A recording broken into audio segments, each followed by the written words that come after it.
That's a lot of games, and I have over 50 games to talk about today. We're going to go through my entire Nintendo Switch game collection, so let me know how many games you have in your collection down in the comments below, and let's get into the video. To start off this collection, we have Pokemon Brilliant Diamond. This is a game that is very divisive in the Pokemon community, and it's a game that a lot of people originally loved that version of it, but they kind of ported it over the Switch very lazily, so it's not a fan favorite. The next one we have up here is Monster Hunter Rise. It has this sticker on it because I picked it up on Black Friday. I'm excited to dive into it. I've never played a Monster Hunter game, so this will be my first. Next up is Pokemon Let's Go Pikachu. Now, these games came to the Switch in 2018. They just kind of came at a bad time, I think. I think the games themselves are really great, but just the timing of it, people were expecting the new generation of games, and instead we got these kind of weird spin-offs that had a different mechanic that a lot of people didn't love. Animal Crossing New Horizons was like a whole thing in 2020. I had my 17th birthday in here. It was really great to start the pandemic with this game. It helped a lot of people get through it,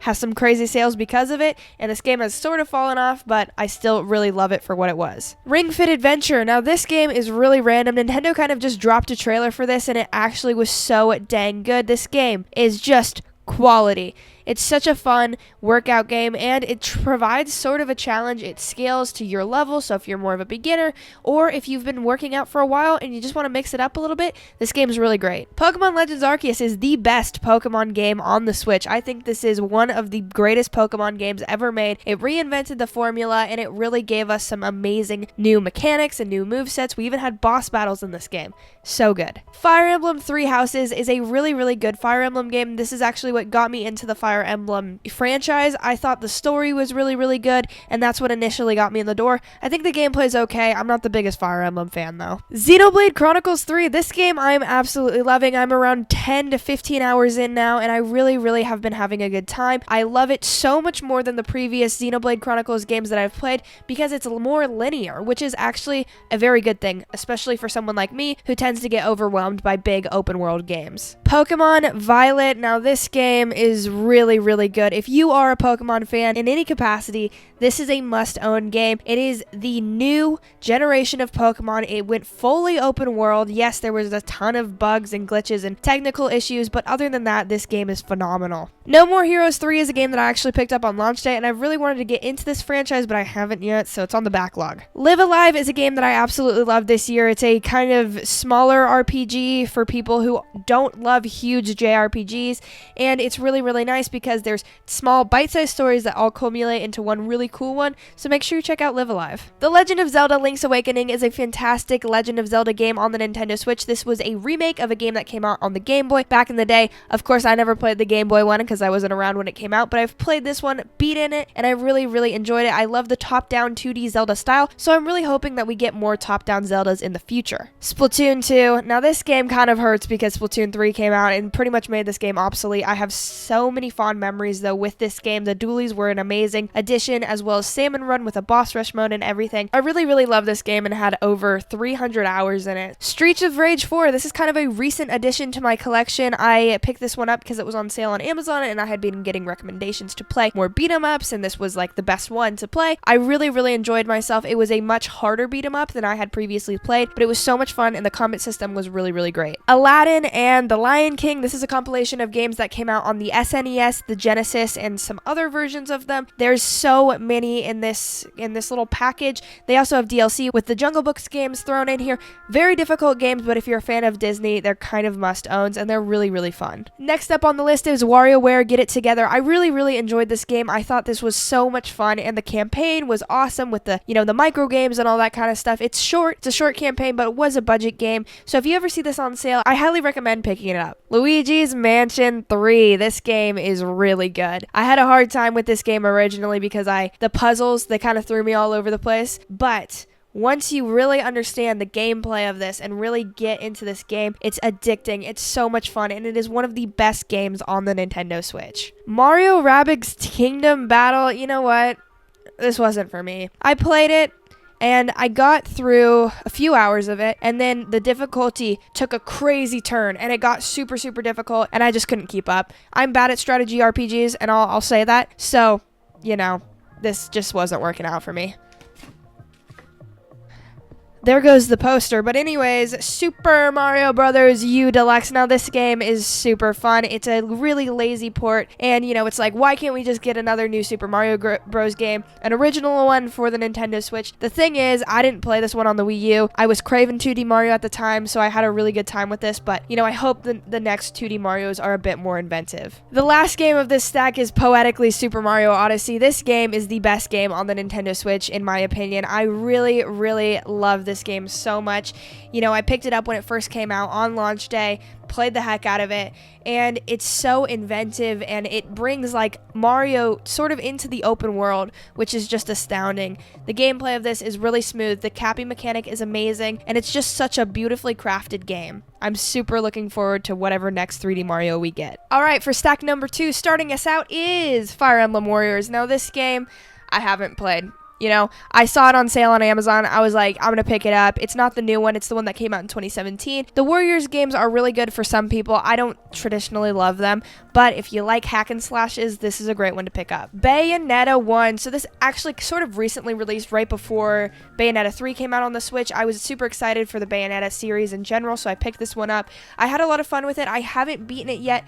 I'm halfway through the game, so I really just need to pick it up like a couple more times and get through it, but super, super fun hack and slash sort of deal. Kirby and the Forgotten Land. This was one of the best games of the last year. This was a super, super fun Kirby game, the first entry into a 3D Kirby, and it was so much fun. I really, really enjoyed my time, and, I hope that the next Kirby game is similar. Game Builder Garage. Now, this was a super fun game for a little bit. It kind of did die off, and this is essentially Nintendo's response to Dream. I think that's what it's called, the PlayStation Game Developer Toolkit, basically. So you can make your own games in this game. It kind of leads you through that. If you have a kid interested in game designing, stuff like that, this is a great one to pick up.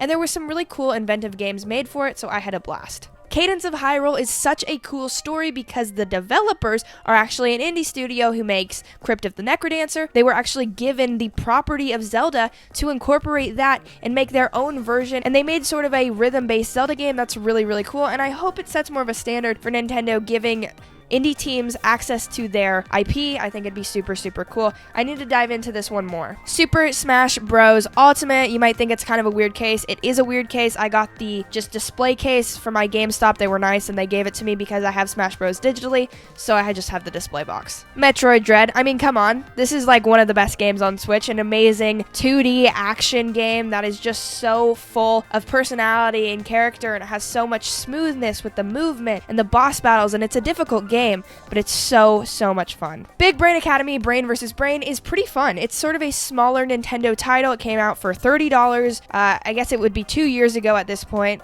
More like a year ago. Really, it came out in the December of 2021, and it's fun. If you like sort of puzzly, mathy games, which just sounds kind of nerdy, this is a good one to pick up. I also have a review on the channel, so if this is interesting to you, you can check that out. SpongeBob Battle for Bikini Bottom. I played maybe 4 hours of this game. I did not beat it. I enjoyed it a bit, but I thought the platforming was just a little bad. I don't know.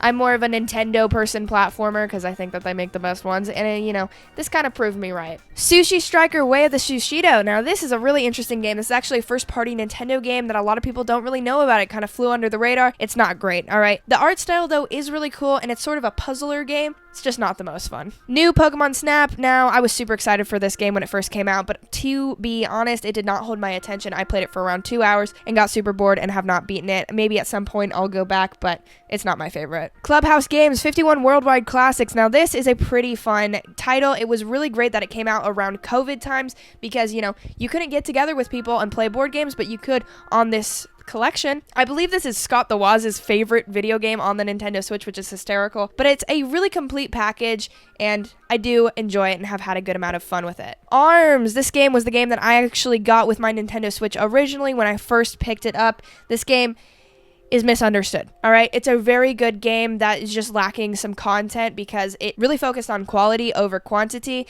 and I'm hoping that we get another entry into the series because I feel like it has so much potential, and we just need a little bit more content and it'll be a complete package. Mario Golf Super Rush. I did not really like this game very much. I don't play golf in real life, so there's that. I was told originally that it's better than Mario Tennis Aces. The single player sucked. It just wasn't a very good campaign. The speed golf was a really cool thing, so I hope that they bring that back in the next Mario Golf, but just didn't really capture my attention. Mario and Sonic at the Olympic Games now. It's not bad, it's not good, it's Mario and Sonic, you know. It's a classic thing. They've come out forever. I picked it up on sale because, you know, it's got Mario in it, so I wanted to try it out, but it's not the best. Cruise and Blast. This is a really fun arcade racer that is a Nintendo game in the arcades, but it was published here by Raw Thrills. It's a really cool get for Nintendo Switch, and it's fun. If you get bored of Mario Kart, but you want still some like racing arcadey action on the Switch, this is a perfect one to try out. Speaking of Mario Tennis Aces, here it is. Now this game is really, really great. I love this game. I think it's my favorite Nintendo sports game on the Nintendo Switch. The single player is really, really awesome. It has a fantastic story, and the gameplay itself is a ton of fun with different sort of modes and different shots that you can execute that change up the gameplay quite a bit. Crash Bandicoot Insane Trilogy is a decent game. I had a good time. I beat the first one on this, but I haven't really gone back. I was craving that 3D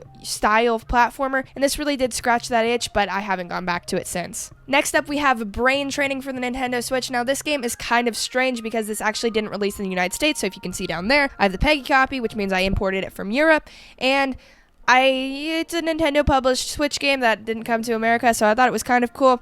It's not the best. It's kind of fun, and if you like numbery games, you know, it's a decent one to pick up. The last one in this pile is Captain Toad Treasure Tracker. Now, this is a really, really awesome game. It came to the Nintendo Switch pretty early on in the life cycle, and it was a port from the Wii U, which, you know, do we love the ports from the Wii U?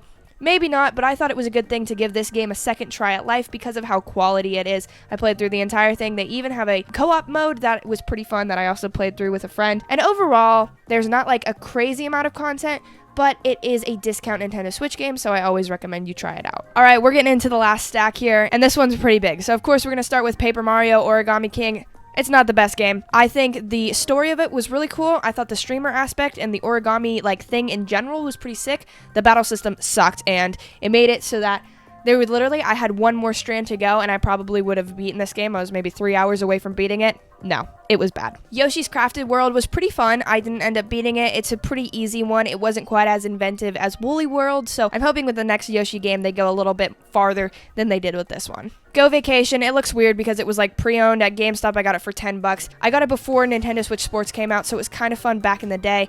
It's not a good game though, so I don't really recommend you buy it, especially if you're in the mood for something like that. Check out Nintendo Switch Sports. Mario Strikers Battle League. This was actually a very fun game in my opinion. You know, there was a lot of controversy that it was lacking a ton of features. It was lacking a lot of different modes and stuff like that, and you know what? They're right. Thing is, the core gameplay was pretty fun, and they've added a lot, which I know is crappy, and it just kind of tanks these games at the beginning, but now with what they've added, I do think it's worth it. Miitopia is a really random game that came to the Nintendo Switch. I put in 50 hours to this game. I loved it. This was a really, really fun RPG where you can have all sorts of different characters participate in your party. I had Will Smith's Genie. This was pre-slap, by the way, so it's fine. And then I also had Robin Williams' Genie, and then I had Phineas, and then I had Ferb. It was really fun, so I highly recommend trying this one out. Kirby Star Allies. Actually, I think this game gets a lot of hate, but I do enjoy it quite a bit. It was a fairly short game, so I wouldn't recommend buying it for $60, but if you ever find it on sale, it's a very good Kirby experience. Snipper Clips Plus, Cut It Out Together. This was an amazing game that came out when the Switch first launched, and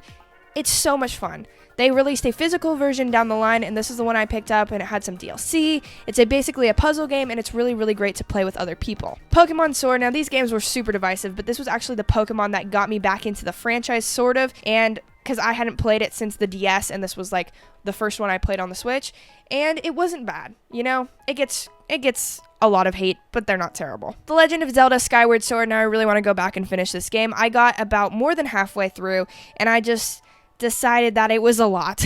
Some of the fetch quests in this game got to be a little too much for me, and I got lost a lot, but I do plan to go back and beat it. Xenoblade Chronicles Definitive Edition. I was super excited to pick this one up. I didn't enjoy it as much as I thought I would. I think the story, I think the characters are really cool. The gameplay just didn't grab me. Mario Maker 2. This is an absolutely fantastic game. So Nintendo, their own developers actually made a whole Mario campaign in this game, so if you want to play that, you can play that, and it's super fun, super imaginative and inventive, but what's really the draw here is that you can play other people's levels online, and you can make your own, so if you're into either of those, it's a super great game. Pokken Tournament DX is a really fun fighting game, so the Tekken people who make Tekken, right, took the Pokemon and they smushed them together and they created a really awesome game. I've been having a ton of fun with this, and I actually originally had this one on the Wii U, and now, it came to the Switch, I had to try it out. 3D World plus Bowser's Fury. Now this was a game.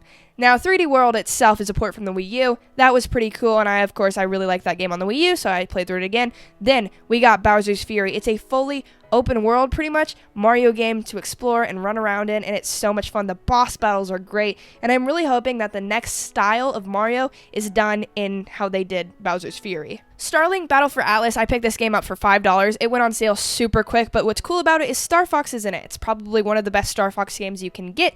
In my opinion, I don't love the OG Star Fox, and it was really cool because I got the physical edition, so I got like an R-Wing, and I got a bunch of figures with it, which is kind of interesting as well. Teenage Mutant Ninja Turtles Shredder's Revenge. I love this game so much. This was my indie darling of 2022. This was such a good freaking game, an amazing beat 'em up, and just like, God, it's so good. And the physical version is super cool because it comes with all sorts of goodies. You guys want to see? Okay, sorry, it took me a second. But, there's like stickers and there's an art book behind there. It was really, really awesome. We got Super Mario 3D All-Stars. This was really, really cool. However, it was a bit of a lazy port, I will admit. But, to have all the major 3D Mario games on the Switch is awesome. We are definitely missing Mario Galaxy 2. Otherwise, we would have every single 3D Mario available on the Nintendo Switch, and isn't that really amazing? So it comes with Super Mario 64, of course, Mario Sunshine, and then Mario Galaxy. I really want to be able to play Super Mario 64 in Sunshine, but there's just, I have a hard time going back to games that were before my time,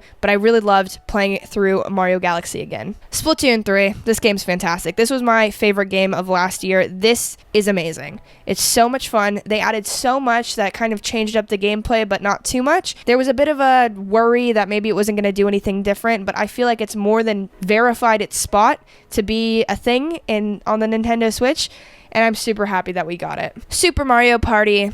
This game was decent. I thought the mini games were actually a lot of fun because it used motion controls, but it came out before the Switch Lite. Then the Switch Lite can't use motion controls, so it kind of became sort of obsolete, plus the boards were really lame. Mario Kart 8 Deluxe. Mario Kart 8 Deluxe is, what can you say about this? We're getting new tracks for it, and I'm really loving it. I've gotten back into it. I'm streaming it, so peep the Twitch. But yeah, highly recommend. The next game I have here is Doom 2016. This was a really awesome get for Switch. I remember when this was originally announced, it was a big deal because that showed that Bethesda was really going to support the Nintendo Switch. This was an awesome game. It's super, super fun, and it runs very well on the Nintendo Switch as well. Donkey Kong Country Tropical Freeze. What can be said? This is my favorite game of the last 10 years. I love it so much, and I'm so happy that we got it on the Nintendo Switch. I wouldn't necessarily say it's my favorite game on the Switch because it came out on the Wii U, but it's an amazing 2D platformer. The best 2D platformer, dare I say. Alright, the last sort of normal-ish game that I have is Mario Party Superstars. This is really, really awesome. It stepped up Mario Party in a way that was amazing. It returned it to form. It took the best of the first few Mario Parties and threw them together and just really made an amazing game. Everyone's hoping that they're gonna release some new boards and some more stuff for it, but even if they don't, it's a really, really great game, and if you want Mario Party on the Switch, this is the one to check out. So we went through all of these, right? What could possibly be next? I have a special edition, and I've got some Labo, so let's check those out. Alright, so the first thing I want to talk about is this bad boy. I got the Famicom Detective Club Special Edition. Why? Why would I do this? I can't even play it in English. It doesn't support it. I have to play this in Mandarin. And I don't know Mandarin, but I needed the physical version of these games because it was so monumental that Nintendo was doing this. If we just open this baddie up, we have a lot of cool stuff. We have some really cool posters, and if you watch my older videos, you will see that behind me. But then we've got the game itself, and it has both of the games on the cartridge, and it's super, super great. It also has this really cool reversible cover on the inside, and I was just really, really excited to pick this up. I also imported it at a really cool time, and I ended up only paying $60 for the thing altogether, even with the import price and everything. It was crazy. I don't know how that worked out so well for me, and now it is like skyrocketed in price. But I think I bought this around a year ago, and god dang am I so happy that I have it. The last game I have for the Nintendo Switch is this beefy guy, Nintendo Labo Toy-Con 3. I got this used, but they didn't put the cardboard together, so they just opened up the box.